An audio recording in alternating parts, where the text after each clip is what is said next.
Now that you've learned all about where I come from and what all these markings on me are, let's talk about some definitions that you might hear come up when people talk about me. Like handsome, strong. Okay, maybe not those terms, but these next ones are important to know when we get to the next video about the life cycle of a check. Let's start with a share draft account. This is the same thing as what banks refer to as a checking account. If you are a member of the credit union, you are a partial owner or shareholder. The share represents that ownership, and draft is an old-fashioned term for a check. When a check is written, there are three parties involved: a payer, a payee, and the paying institution. The payer is the person who pays the money, the payee is the person who receives the money, then you have the paying bank, or in this case, the credit union, that is responsible for paying the amount of money on the check from the payer's account. If the payee deposits that check, the financial institution where they deposited it is the Bank of First Deposit, or BOFD. The financial institution will then scan the check. Now, once that check is deposited, it needs to be transported through the system. Remember this?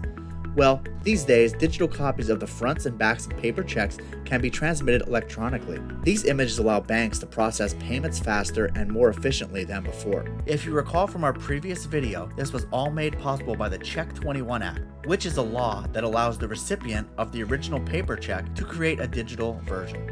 Remote Deposit Capture, or RDC, lets financial institutions accept checks for deposit using electronic images instead of the original paper versions. The customer signs or endorses the check and takes a photo of the check's front and back and submits it electronically using a computer or mobile device. Technology is a wonderful thing, isn't it? Once that check is deposited, it goes through a clearing process, which means the money is being moved from one financial institution to another until it reaches the intended destination. The checks received for payment by a financial institution during this process are called in-clearing checks. When the check reaches settlement, the payer's financial institution is debited, or the money is removed, and the payee's financial institution is credited, or the money is added to the person's account.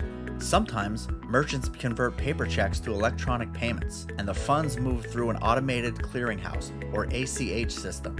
Because they're electronic, ACH payments use fewer resources than traditional paper checks and make the process more cost-effective. That was a lot of information, but now you're ready for our next video, a check's life cycle. See you later.